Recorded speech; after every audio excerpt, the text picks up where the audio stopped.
Mi nombre es Garci González Rosero, más ampliamente conocido en el mundo del coleccionismo y melomanía con la chapa, digámoslo así, el profe, ya que yo ejerzo esta profesión docente hace 45 años, voy para 46, entonces todos los compañeros, los colegas relacionados con este ramo me llaman por el profe.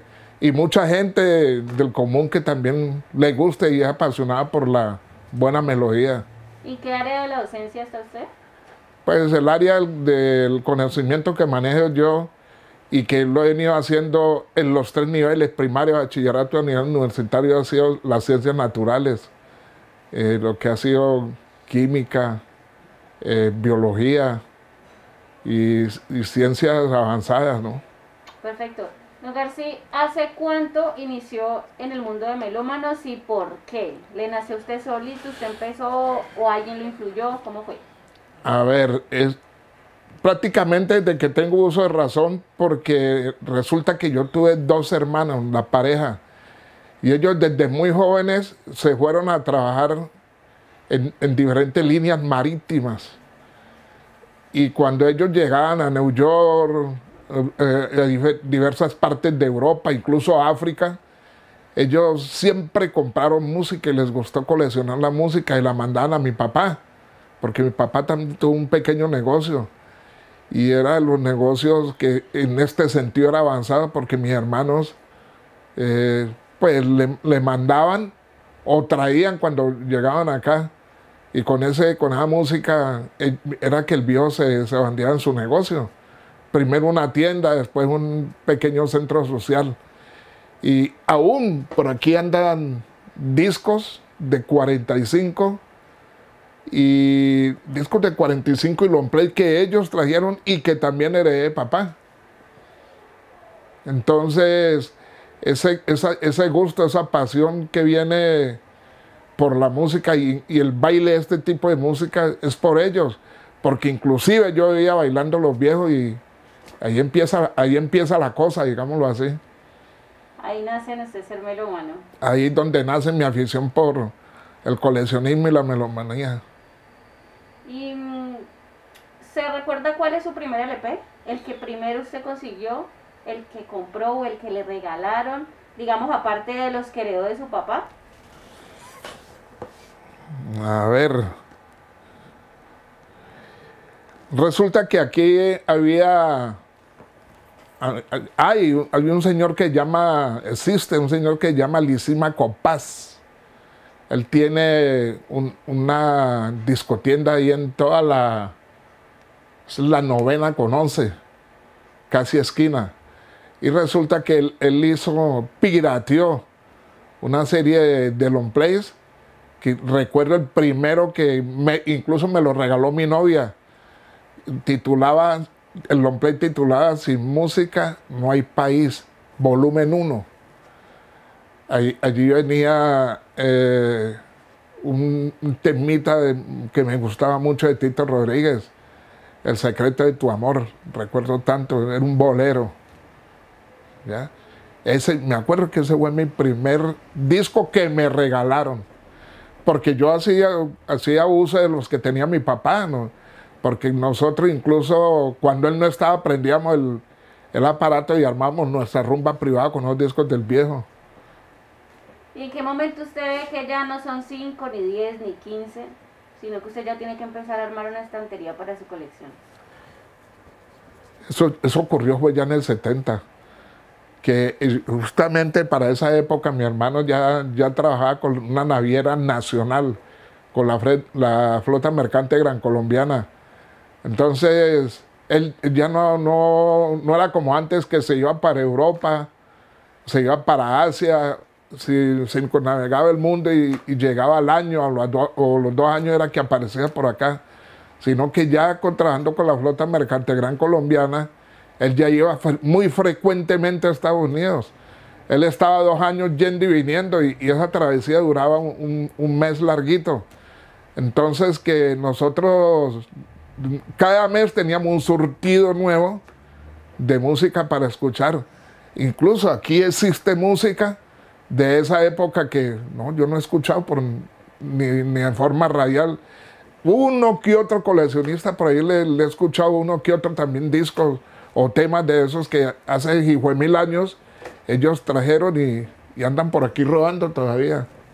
¿Tiene usted algún artista o alguna orquesta que sea su favorito, el que más le gusta, el que más apasiona o el que más tiene LPs, por ejemplo? A ver, no es el hecho del que más discos tenga, sino que me gusta por su trayectoria, por su calidad vocal, por su calidad interpretativa y por las bandas que siempre lo acompañó. Definitivamente Benny Moré, Maximiliano Moré, porque yo me apego al apelativo que se le daba a él, ¿no? A él se le llamó siempre el bárbaro. Pues a mí me gusta mucho porque en realidad eso fue un bárbaro cantando, fue un bárbaro en escena. Y ojo, y era iletrado, él firmaba era con la huella de sangre o simplemente una X, ¿no? Y dirigía su banda y componía, ¿ya? Entonces, ese era un bárbaro, ese era un fuera de serie. Don García, y cuando usted adquiere un LP, ¿se interesa por empezar a buscar la historia? Bueno, esta carátula se les ocurrió a ellos por esto, este tema es de tal año. ¿Se informa exactamente de todo lo que tenga que ver detrás de la historia de ese LP? A ver, sí, ¿cómo le parece que sí? Y yo lo hago con la música a la cual yo le llamo música del origen. ¿Cuál es la música del origen? La música del origen es netamente la cubana. Allí empieza todo. Es el principio de la música latina, digámoslo así. Cuba es y será, mientras existe, la estrella musical de todo el Caribe y por supuesto Latinoamérica. Allá es donde nacieron las orquestas, los grupos, las bandas que siempre nosotros hemos querido y hemos disfrutado. Por ejemplo, conjuntos como la Sonora Matancera. Digámoslo así, aunque no nació allá, pero el creador de ese ritmo es de allá. Bebo Valdés con el ritmo guaguancó, batanga, cha-cha-cha, guaguancó. Tenemos Benny Moré, que estamos hablando ahora. Tenemos conjuntos y orquestas tales como la Riverside, en fin, muchísimas. Tríos como Matamoros, que son los representativos y significativos del folclore, porque eso hace también parte del folclore cubano, ¿no? Y digámoslo así, del arco iris de su música popular. Entonces, allí es donde nace todo lo que nos gusta a nosotros, los latinos. Pues imagínate que a nosotros, de un degeneramiento del bolero que nació también en Cuba y que nos apasiona también, como es la balada, ¿sí? Y si usted la mira bien y analiza bien la balada, tiene el ritmo y tiene la clave universal de la música latina, que es la clave de son, y el son donde nació, en Cuba. ¿Ya? ¿Y cómo ve usted que fue ese puente o esa conexión de Colombia al traer esa música cubana donde usted dice pues que nació? O sea, ¿Colombia se adaptó bien a eso, lo hizo mejor o no podemos decir que lo hizo mejor? ¿Cómo lo ve usted? A ver, lo que le comentaba yo ahora de mis hermanos, ¿ya? Mis hermanos, mi hermano, por ejemplo, cuando trabajaba con la flota mercante Gran Colombiana, en esa época ellos tenían la posibilidad de ir a Cuba. Y con otras navieras que él trabajó también iban a Cuba. ¿Qué era lo primero que hacían ellos? Pues cuando llegaba, por ejemplo, mi hermano llegaba a Manzanillo con unos barcos cargados de azúcar, mientras cargaban el azúcar, ellos se quedaban un tiempo considerable y se iban para La Habana, vivieron la vida nocturna de La Habana, vivieron las orquestas en vivo, los cabarets, y ellos estando en el cabaret anunciaban que los temas que estaban tocando esas bandas ya están en el comercio, es decir, ya están disponibles para que usted fuera y los comprara. Entonces ellos lo que hacían ellos era comprar esa música y traerla a Colombia. Bien la dejaban en Barranquilla o bien la dejaban en Buenaventura. Mi hermano en ese caso y mi hermana la traían era directamente a Cali. Entonces así se fue irradiando la música cubana por Estados Unidos, por Colombia y por el resto de Sudamérica. Había una empresa naviera que llamaba se llamaba Great Line. Esa empresa era de los jesuitas.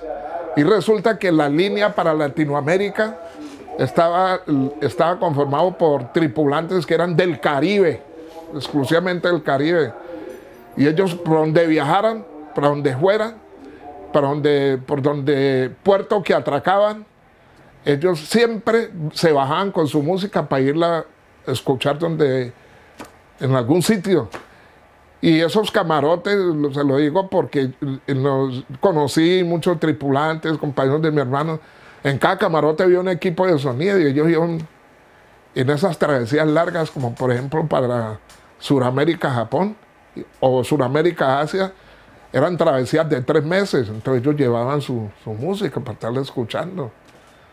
Entonces así fue irradiando la música latinoamericana, digámoslo así, que por todo el mundo, ¿ya? Debajo del sobaco de los marinos latinos, ¿ya? Por ejemplo, eso hacen los japoneses cuando arriman a Cuba, compran música. Cuando arriman a Nueva York, compran música. Me ha tocado verlos cuando están en Nueva York, ¿sí? Me ha tocado verlos y compartir con ellos y hablar de música con ellos. Rusos, españoles, y son marinos y siguen llevando y trayendo ese legado musical cubano y neoyorquino, digámoslo así. ¿Y en Colombia las orquestas o los cantantes adaptaron bien esos sonidos? ¿Los representan bien? Sí, pero yo considero que están en el proceso de aprendizaje todavía. Aquí en Latinoamérica los que mejor se sintonizaron con ese ritmo, con la elaboración de manera muy cuidadosa de la música cubana y del ritmo fuerte antillano y neoyorquino, los venezolanos.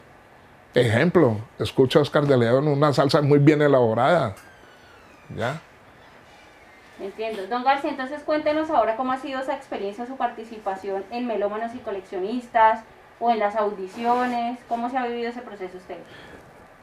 Te cuento que yo los últimos 23 años he venido participando en los eventos oficiales de Melómanos y Coleccionistas, sin falta alguna, con el auspicio de Gary Domínguez y ahora con la nueva administración, los compañeros, el Corfecali en cabeza de Alex y quienes lo acompañan, que somos melómanos coleccionistas de vieja data que hemos compartido en las audiciones aquí en Cali, en el Valle, en Colombia.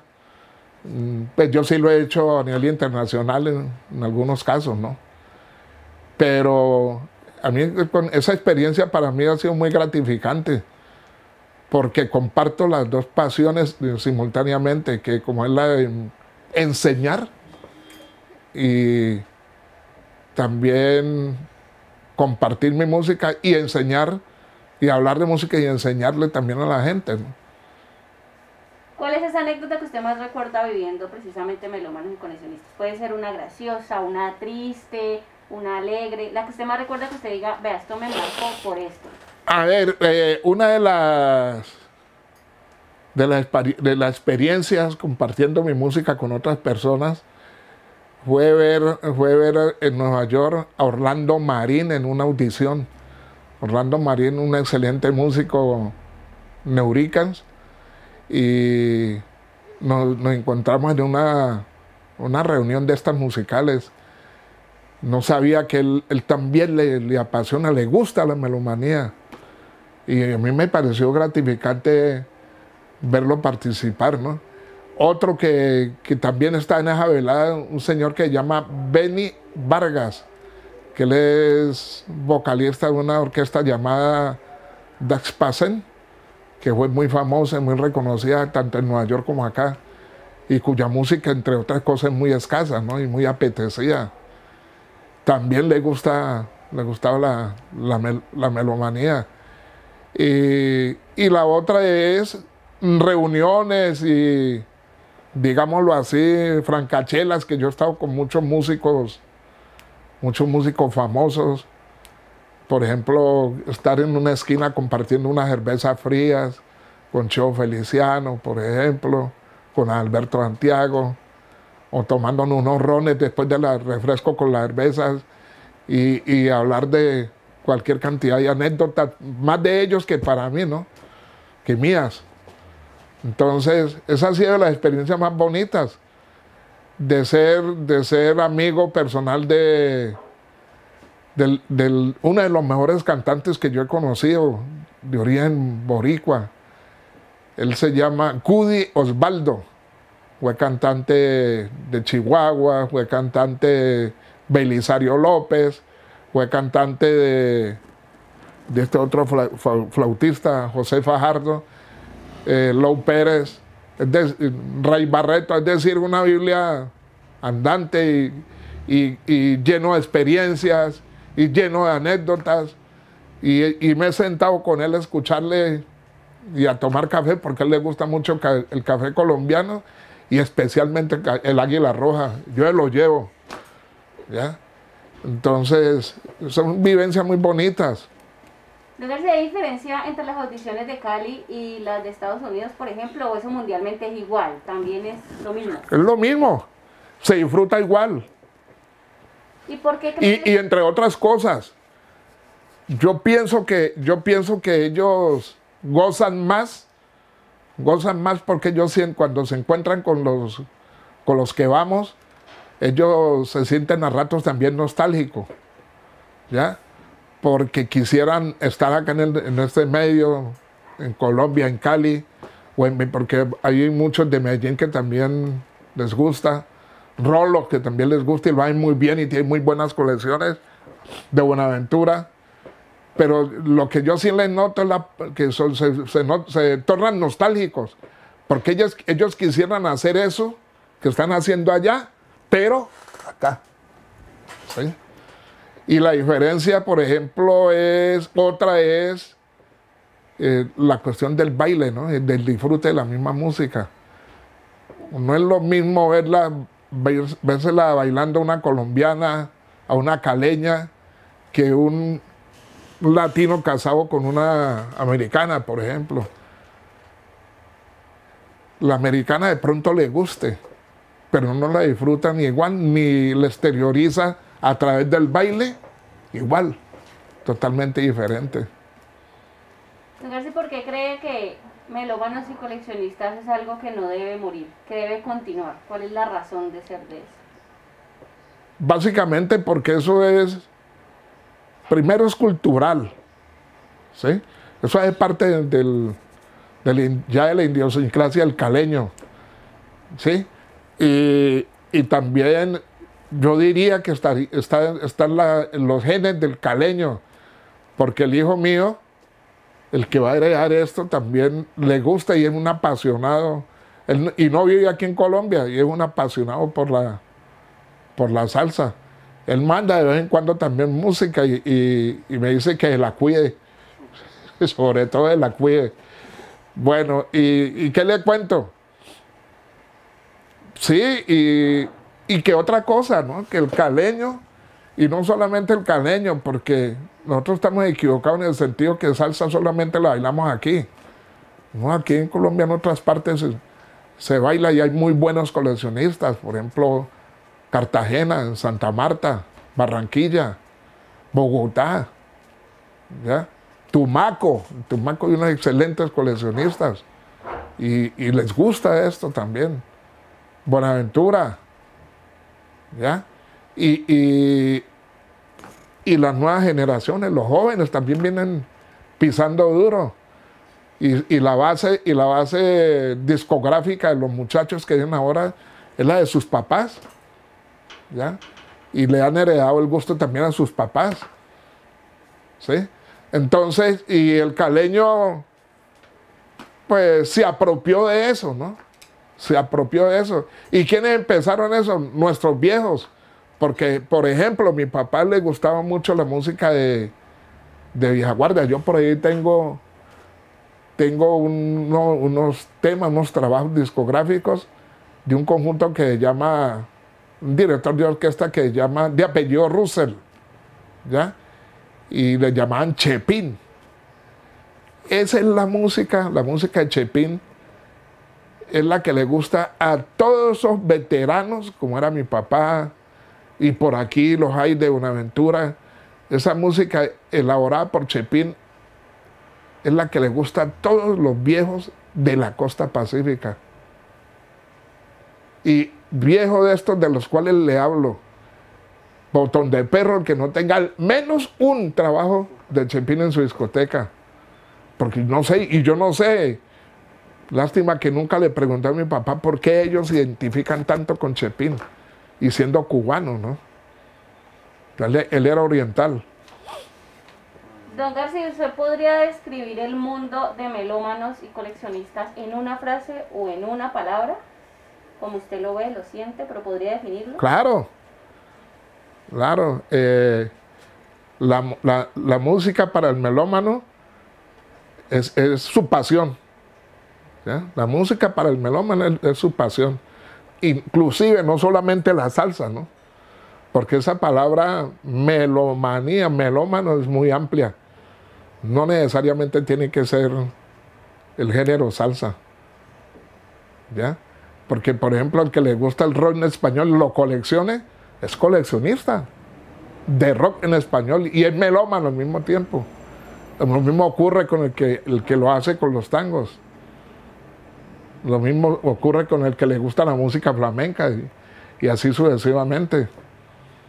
Usted ahora nos contaba que usted con su familia armaba la rumba en su casa. Entonces usted tuvo que haber vivido la época de las salsotecas en Cali.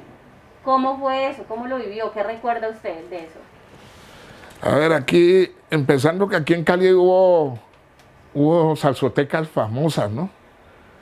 Recuerdo una muy especialmente que se llamaba El Bronx, ¿sí?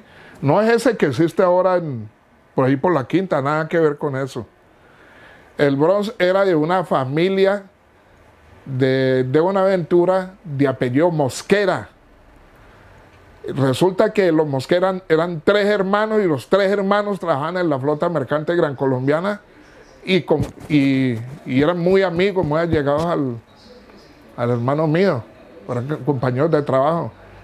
Y resulta que ellos pusieron primero una sala por ahí por la 15 con 25, aledaña a la 15 con 25. Eso se llama barrio, no recuerdo el nombre del barrio exactamente. Y era una salita. Entonces, era el espacio que ocupaba la música, era mayor al que disfrutaba la gente donde se sentaba a escuchar la melodía. Entonces, este negocito empezaron a darse cuenta los bonaverenses que lo habían abierto, que insistían, que era de los Mosquera, y eso empezó a ir todo el mundo. Llegaban los marinos, los de la flota mercante, incluso llegaban con sus discos debajo del brazo, los destapaban ahí, bueno, y a escuchar cosas espectaculares. Para mí esa fue la más representativa, y yo creo que la primera salsoteca, y me atrevo a asegurarlo, que hubo en Cali fue esa, y por qué no en Colombia, ¿ya? Y muy específica, salsa.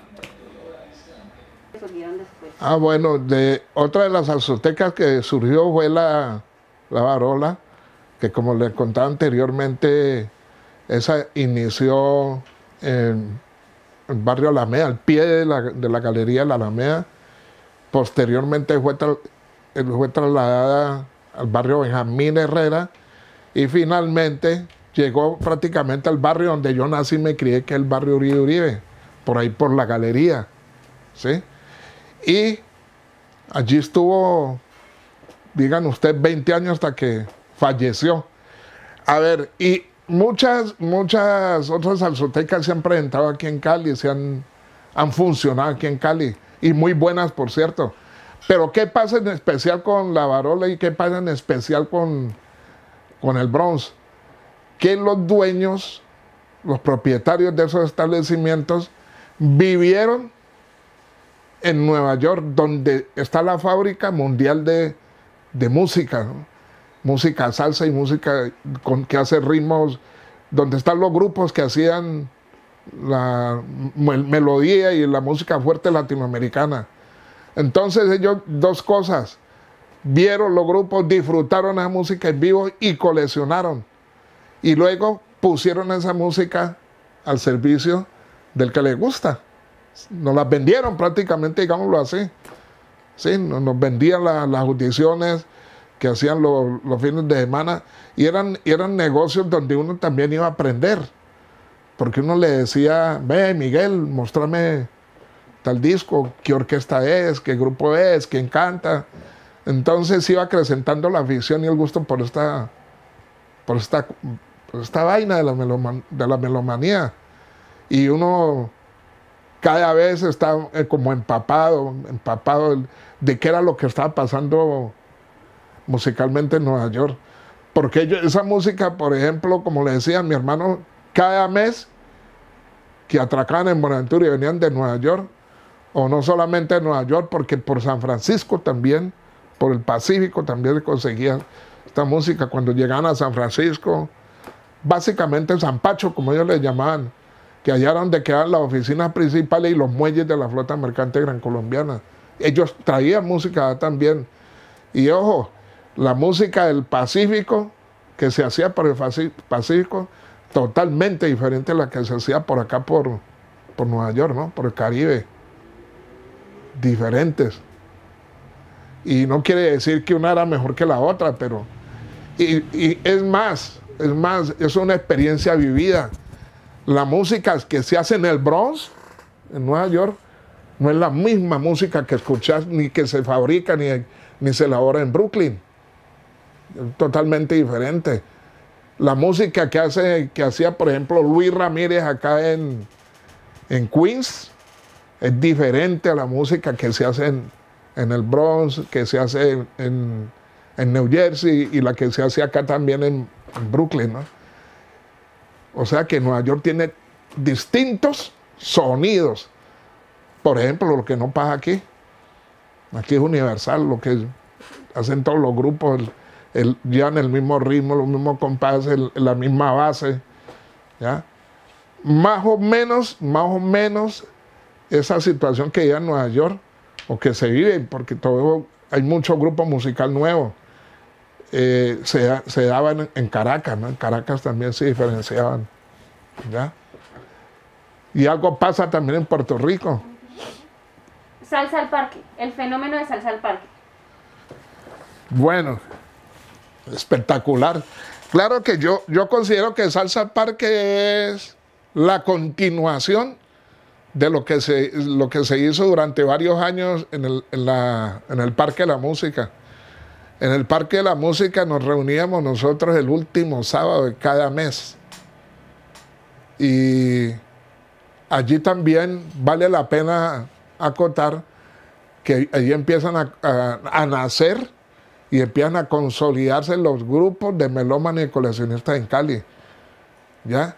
Y el que organizaba la rumba y el desorden allá era Gary Domínguez, Hugo Harry, Pablo del Valle, Isidoro Gorquiz. Este servidor únicamente iba a participar y a escuchar y a compartir con los muchachos, pero ellos realmente estos fueron los gestores de eso. Todo iba muy bien hasta cuando llegó la primera administración de Jorge Iván y se presentó, yo digo que él tuvo la culpa mucho y tuvo mucho que ver Palmieri, que eso casi hay una sonada porque todo el mundo quería entrar a ver ahí Palmieri, que era por primera vez en la historia musical salsera de Cali, y por primera vez el Cali salsero veía de gratis a Eddie Palmieri, porque yo ya lo había visto en Nueva York y entre otras cosas caro, ¿ya? Pero gratis, claro, todo el mundo quería verlo. Entonces, mucha gente que vive en el edificio venezolano, ahí también consolidó la forma y la manera de presentar y tutelas, primero y que por el ruido, tercero y que por la zona, cuarto que mucho marihuanero, cosa que es falso, ¿sí? Porque allá la gente lo que iba era a tomarse sus cervezas y a oír su buena música y a compartir con la gente. Eso de vicio, falso, totalmente falso.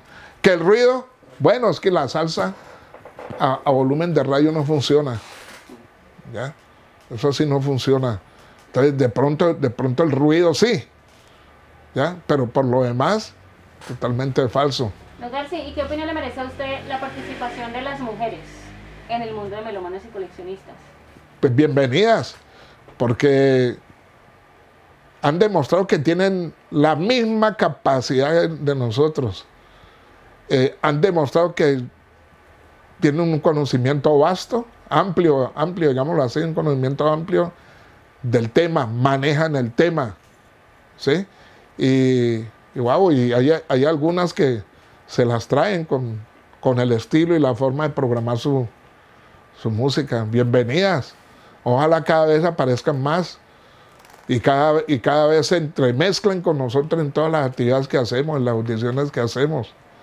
De momento son las mismas, pero sí se ve avances, que están apareciendo nuevas figuras, se ven nuevas caras. Don Garci, ¿y usted tiene entre su colección algún LP que usted diga, este es el que yo puedo decir es mi joya o no? Eso no se puede decir. Sí, un disquito de 45 que acá andan por ahí. Ese disco es muy especial para mí. Primero por la orquestación, por quien canta, por su director musical, que es de colección, real de colección. Y algo muy importante, ese disco fue que yo vi a mi mamá y a mi papá bailando por primera vez en mi vida. Por eso es que guarda un sitial muy especial ¿ya? Y la otra música que yo pues amo de verdad, por experiencias vividas por mis hermanos. Una vez me contaba mi hermano que él estaba sentado en un cabaret, en la barra de un cabaret. El cabaret en La Habana, eso fue en los 50, finales de los 50. Estaba tomando unos rones con un compañero, cuando apareció un hombre desgarbado con el saco por aquí. Velo, ¿ya? Y él le llamó la atención, no le habló, no se le presentó, ni habló con él, ni le puso tema, ni le brindó un trago. Él decía que era común, ¿no? Brindarse mutuamente, ¿no? Pero que cuando se subió a la tarima y vio a ese hombre, se acabó el mundo. Benny Moré. Entonces, esas anécdotas, y yo me sentaba a escucharlo, ¿no? ¿Y qué pasaba con eso? Que eso era a ver, ¿cómo le dijera? Eso era un caramelo para que uno se pegara más de esto. ¿Sí? ¿Nos dijo cuál fue el disco? Ese disco se llama... ¿Quiere verlo? Ahorita no lo muestra, pero ¿cómo se llama? Se llama Rayo de Luz. Eso lo canta, lo interpreta Pepito Arbelo, un vocalista, que también tiene eso es una anécdota muy bonita la del tipo. Pepito Arbelo, con la orquesta de un señor que también fue pianista de Benny Moré, fue pianista de Tito Rodríguez, fue pianista de infinidad de orquestas, de Machito, de bandas, superbandas, pues. René Hernández, la orquesta de René Hernández. Ese fue el primer disco que yo vi bailando a mis padres. Y por el reverso también era el que más les gustaba. El reverso no es bolero, es una guaracha. Y también los viejos se sencillaban bailando su guaracha, tocando la tuba, me acuerdo tanto. Tocando la tuba. ¿Tienes una pregunta? ¿Listo? García, ya terminamos. ¿Algo más nos quiere decir? No, Perfecto. a no ser de que ustedes pregunten y pueda contestar. Aquí seguimos, usted es como toda una institución.